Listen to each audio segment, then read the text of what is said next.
Your father's hand rests on your shoulder a moment too long. It always does. Like he is memorizing the weight of you, storing it somewhere private, preparing for an absence neither of you can name. The morning is still cool in Hebron, the kind of cool that burns off fast and leaves nothing behind. He tells you to go north to Shechem, find your brothers, check on the flocks, bring him word. A simple errand. You adjust the robe on your shoulders and turn toward the road. The robe, richly ornamented, dyed in panels of deep crimson and saffron and blue-black, it moves differently than wool. Heavier at the hem, it catches light. Your brothers' robes are undyed and practical, the color of the animals they tend. Yours announces you from a distance, which is the point, which is also the problem, though you have never quite let yourself think it through that far. You have been telling dreams at the breakfast table again. 2 nights ago, it was the sun and the moon and 11 stars, all of them bending toward you. You told it the way you tell all of them, openly, with the certainty of someone reporting a fact. The table went quiet in a way that had texture, that you could almost feel against your skin. Your father rebuked you gently. Your brothers said nothing. You mistook the silence for acceptance. The road to Shechem is 50 miles of open terrain, brown hills and scrub, the occasional fig tree throwing thin shade across the path. When you arrive, the flocks are gone. A stranger in the field tells you your brothers moved on to Dothan. You turn north again.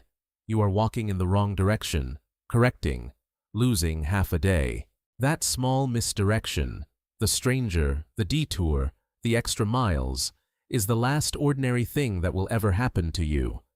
You see them from a great distance before they see you. Then they see you. The robe gives you away. You are a moving point of color in a landscape that has none. You raise your hand in greeting. No one raises a hand back. Here comes the dreamer. You don't hear it. But that is what passes between them, quiet as a decision already made. You walk toward them the way you always have, openly, without reading the temperature of the field, without noticing that something in the arrangement of bodies has shifted. Reuben is already moving away from the group, off toward the edge of the flock. You don't register his absence as significant. You don't register much of anything until hands close around your arms. They take the robe first, before the pit, before a single word is directed at you. The robe comes off your shoulders with a pull that is efficient, almost impersonal, the way you'd strip a hide. You feel the morning air on your arms and something collapses inside you that you don't have a word for yet. The robe is on the ground, in the dirt, and you are looking at the faces of men you have known your entire life and finding nothing in them that resembles the word brother. The cistern is dry. No water, just stone walls that smell of mineral cold and a circle of sky above you. Too small, too bright. They lower you in or drop you. Later, you won't be sure which. The darkness is immediate. You call up to them. You use their names: Simeon, Judah, Levi. The names bounce off stone and return to you unanswered. Then you hear the worst sound you have ever heard in your life, the sound of them sitting down to eat, the creak of a wineskin, the low murmur of ordinary conversation. They are having a meal. You are 12 feet below them in the earth, and they are eating bread. You hear the camels before you understand what they mean. The bells first, then the slow creak of loaded saddles, then voices speaking in the accents of men traveling south. Ishmaelite traders on the road to Egypt, carrying spices and balm and myrrh. From inside the pit, you can hear negotiation begin above you. You hear your own name used the way you'd use the name of livestock. You hear a number, 20 pieces of silver. The pause before agreement is the most devastating part.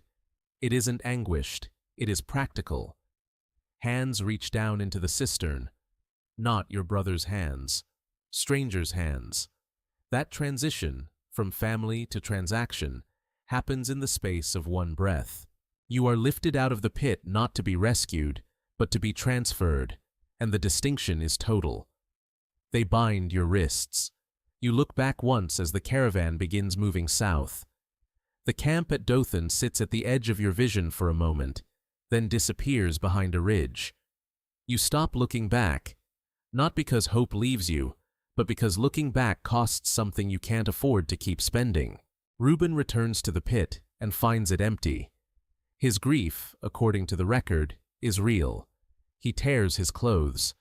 But real grief from a distance is still just grief from a distance, and you are already on the road south with the weight of your wrists bound and the smell of camel sweat replacing everything familiar.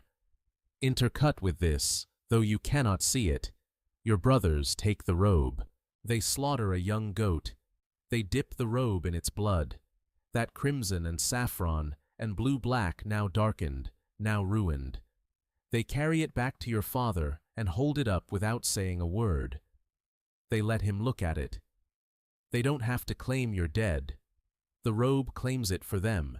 Your father tears his own clothes and begins a mourning he will describe, years later, as one he intends to carry to his grave. You are alive on the road south, while your father starts dying by degrees in the north. He doesn't know you're breathing. You don't know he's grieving. The distance between those two facts is the cruelest geometry in the story. Egypt arrives as sensation before it arrives as place. The smell of the Nile, green and ancient and slightly rotten in the way of living things. Architecture built at a scale designed to make a single human feel like an error. Language that moves through registers your ear can't parse. The market is efficient and impersonal in the way of all markets. You are assessed. Someone notes your bearing, your apparent competence, the fact that you are not broken yet. Potiphar, captain of Pharaoh's guard, buys you. The transaction takes minutes. He is not cruel. He is simply uninterested in your interior life, which turns out to be its own kind of erasure. The first night in Potiphar's house, you lie on a pallet on the stone floor and look at a gap in the roof where the sky comes through. Egyptian stars, the same stars you dreamed about, the same stars that bowed to you in the vision you reported so freely over breakfast in Hebron, while your brothers went quiet with something you should have recognized as the early shape of hatred.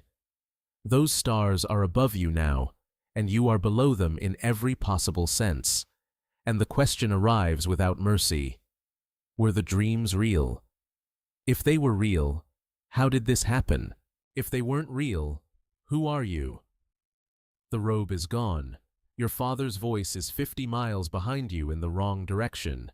Your name means nothing in this language. The things that told you who you were have been stripped away with the systematic thoroughness of men who understood, better than you did, that identity worn on the outside can be removed by anyone with hands. What remains when all of that is gone is the question that will take years to answer. Morning comes the way it always does, indifferent to the state of the person it finds. Potiphar's house runs on precise rhythms. There are tasks, schedules, a hierarchy of labor that operates whether you understand it or not. You watch how it works. You begin to learn the language in fragments. You are useful where you can be useful, quietly, without announcement. This is not heroism. It is the decision a person makes when the alternative is to stop functioning entirely, and stopping is not something the dreams ever suggested was an option. Potiphar notices.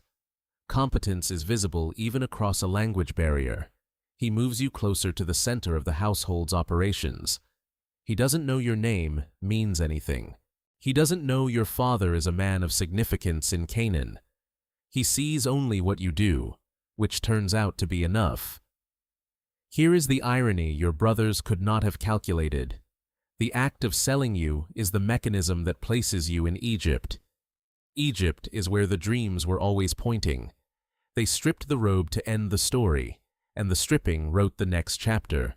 They threw you in a pit to bury the prophecy, and the pit became the first step in its fulfillment. Every decision they made to prevent your rise placed you exactly where you needed to be for it to happen. Your brothers thought they were destroying something when they took the robe off your shoulders. But the robe was never the thing. The robe was just your father's love, made visible, worn on the outside where anyone could reach it. What they couldn't reach was the interior architecture, the part of you that was built in the years before the robe existed, the part that held the dreams and knew they were real even now, even here, even in the dark of a foreign house staring at foreign stars. That part they never touched. Somewhere right now, someone has had the thing that defined them stripped away, by betrayal, by circumstance, by people who were supposed to be safe, and they are lying in the dark, deciding if what they carry inside is enough. If you want to see more, click the video on screen now.